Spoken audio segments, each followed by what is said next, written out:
Uh-oh, my head went giant. I hate that. I'm not sure why my phone and my Facebook will do that. All of a sudden, on some of the filters, my head will just go giant, which is really creepy, especially on this black and white filter where it shows every wrinkle. That's why I don't usually use these. But I like to play with the filters, and this is a great spot to play with the filters on because it's just me journaling my journey as I transition from the brick and mortar world to the online world of business. And it's been three years now, a little over 3 years, since I decided that I was going to figure out this online world, do some things online. Prior to that, I spent over a quarter century plus 47, I know it's really embarrassing to say, 47 years in different businesses and industries, like at least 20 plus, 27 or so different businesses and industries. And I haven't counted up the ones online, the different things that I've tried, the different businesses I've tried online. I should probably do that as well. It's definitely not 20, it's probably 3 or 4, but it's just a couple of things that some have worked, some haven't. Some have been really fun and exciting. Some have just plain flopped. And that's part of what I talk about and share in this particular segment. Obviously, 1,006 days is a long time. And I didn't start doing this as a journal and as a video journal or a vlog, whatever they call it these days. Initially, I was probably online for about 8 months or so before I started actually getting brave enough to show up on video and do a video every day. And part of why I did it is because I have vision challenges and I needed to find a way to document things and keep track of the things I had tried so I wouldn't keep doing them over and over again without having to write it down or keep a record or track of it somehow. So this is my way of doing that. Plus, it's also a way of capturing some of the dumb things I've done so that I don't do them again. And so hopefully I can prevent other people from doing them as well. So what am I doing? What am I working on right now? Right now in the COVID-19 era, I'm doing challenges. I've been doing challenges for decades, literally decades. I've been doing challenges for. Before the internet, I did them in the old-fashioned way, offline, off the internet, if you can imagine a time before the internet. And now we're seeing challenges everywhere, right? Challenge here, challenge for this, challenge for that. Challenges for everything because marketers have gotten a hold of the strategy. And now this is the latest, greatest way to bring high-paying, high-ticket clients into your business. Kind of makes me want to hurl a little, but that's okay. People do what works for them. I'm going to keep doing what I do. And my favorite has seemed to roll into, at least this year during COVID, 30-day challenges. I like a 30-day challenge to get up and go and do something. Why? Because it's a short enough time that people actually can and will stick to it, but it's a long enough time to actually get an incredibly cool result. 5-day challenges, 10-day challenges are for marketing purposes only. They say they're for 5 days, but on the third day, they already start selling you their thing, right? They already, and a lot of them now on day one, they start pre-framing you and setting you up to buy their thing at the end, which is great. It's a great strategy. It's a great marketing strategy. It's not for me. I think that it's manipulative and I don't like manipulative strategies, especially in marketing. And there's so much of that going on. There is so much manipulation of human beings already. I choose not to participate. It's like what you see is what you get. Right now you see a cartoon wrinkled lady. What you see is what you get. And that's part of why I show up every day as well, is because I don't want people to say, oh, you're this fake person when we see you on camera once a month or once a week or twice a week or whatever. But when I meet you in person, you're a totally different person. Nope, same person all the time. Now, was I always that way? Probably not. Probably early in my corporate career, I guarantee I wasn't. I didn't show up 100% as myself in my corporate career because I never would have gotten promotions. I never would have gotten a job. I never would have advanced because in the culture and the environment that you're in, you're expected to behave in a certain way. That's called the culture of the organization. And either you fit into it or you don't. Now, I found after 25 years, I wasn't happy in the corporate culture. It is a box that many people fall right into and fit perfectly in and are super comfortable and super successful in. Me, not so much a box person. So after 25 years of, and I had a really successful career. Don't get me wrong. I can't complain about my corporate career at all. It was awesome. I learned so much and had so many incredible opportunities that other people have never even experienced that. And I learned so much from some of the trainings and the experiences that I had. I would not trade that for the world. But at some point it was like, nah, I'm kind of done with this. I'm done answering to someone else and being on their schedule, their time, their clock, their expectations of me, you know, and it was as corporate America was going from the, you know, you had a job, you went to the job and you could go home, which I never really did. But it was like you were expected to be on 24/7 call no matter what. And you never really got any time off. If you were on vacation, we were still going to call you and ask questions. And that got to the point where, yeah, if I'm going to do that, I'm going to own the thing and I'm going to actually have control of it. And I'm going to set it up. So guess what? I don't have to work 75 hours a week and then still be on call the hours that I'm not there physically.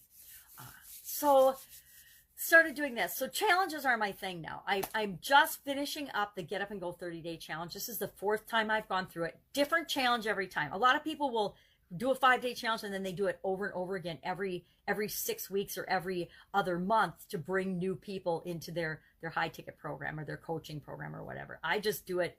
The Get Up and Go challenge is 100%. I'm doing this to help teach people a framework to guarantee that they will be better off after any challenge or change that they face than before they faced it. If they just keep doing it their old-fashioned way and they don't consciously have a way to make sure that, and we install it in our subconscious so that we're always running through the framework every time we're faced with a change or challenge. A big one like COVID-19, losing our job or getting married or having a baby or getting in an accident or having a health challenge, to, you know, deciding where you're going to go to eat for dinner, deciding, you know, if you want the blue dress or the red dress, whatever.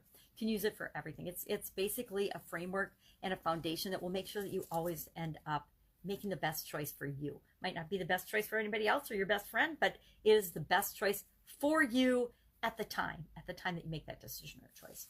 So Get Up and Go challenge today was about the biggest lessons learned in this 30-day challenge. And so I just went through a little brainstormed list of, okay, these are the things that I've learned and realized going through this challenge, realizing that it's not my first time through it. Somebody that's going through it for the first time may have different ahas, different lessons learned than I did. So just ran through, I think it probably talked about maybe 10-ish of those that it's not hard to come up with, okay, what did I learn from this? Because my brain automatically works. It's a framework I've installed in myself to always look for the lesson. Why? Because I didn't used to look for the lesson. And guess what happens if I don't look for the lesson? I will have another experience that will try to show me and enlighten me on that lesson. So everything I do, every project, everything, I stop, take a deep breath and say, okay, what did I learn from this? Where did I do okay? Where could I have done better? Where did I totally miss the boat and screw up? Because every project, there's all of those aspects, right? Things we do well, things we could have done better, and things we absolutely messed up on that are mistakes we don't want to make again. And if we don't pause to reflect on those things, we are destined to make those mistakes again. We might have another successful project, but we want to always be getting better and better and better, not just, oh, I did this, it worked, I'm going to do it again, and then just keep doing the same thing. Because what works today won't necessarily work tomorrow. So we always want to be keeping up with our own personal development and progress and the way we show up in the world. A fun challenge today was about fairy tales, and it said someday as you get older, you'll read fairy tales again. So we shared our favorite fairy tale. Supersize Your Business was about spare the rod and spoil the child, and about, you know, corporal punishment and spanking and what do you think and how do you feel and what do you believe in that. But then twisted to how do you use this spare the rod, spoil the child philosophy in your business to help grow and build and supersize your business today. So those are the 3 main pieces of content that I create every day.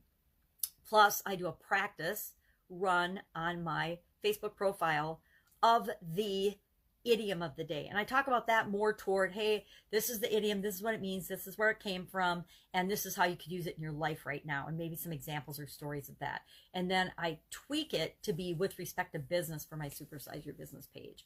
And I also then do this. I just do a quick video log, not always quick, sorry, diarrhea of the mouth, to describe and share some of the things I'm doing and learning. Now, my big next thing is, what am I doing with the Get Up and Go challenge next? I think that I'm as the more I talked about it today on the Get Up and Go challenge page.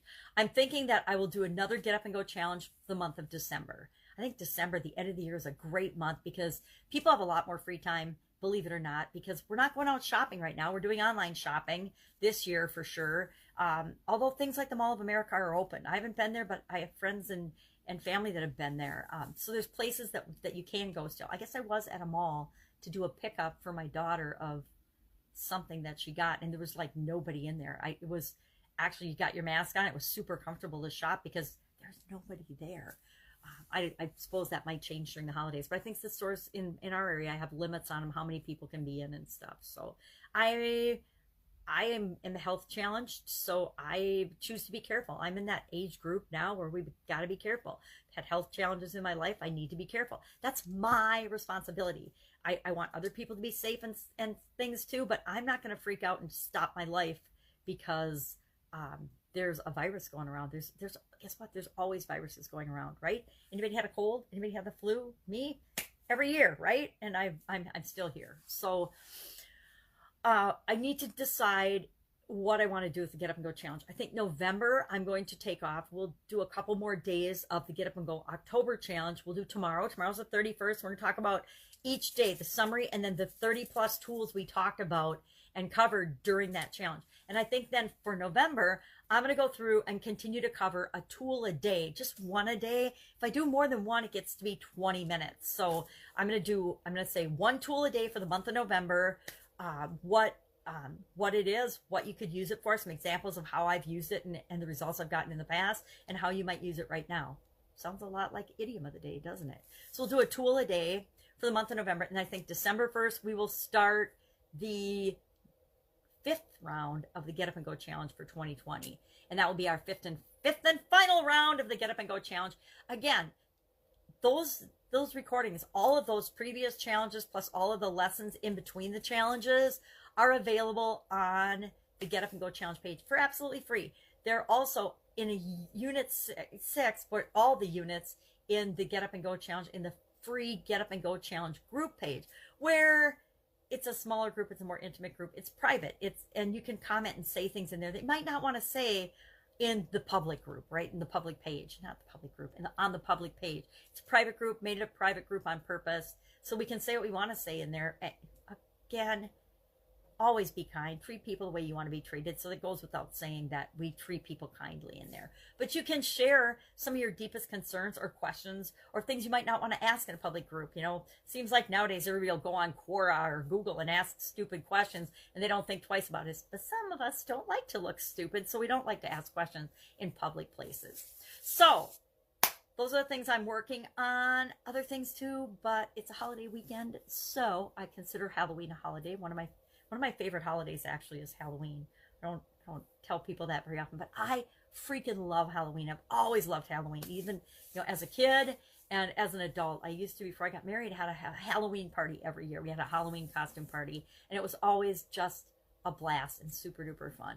So that's it. That's all I've got today. Go out, make an absolutely awesome day. Questions, concerns, challenges in any area, ask me in the comments below or direct message me, and I will point you in the direction. I might not know the right answer for you or the answer, because God knows I don't know everything, but I can at least help you to keep moving forward to get the answers and to create what it is that you want.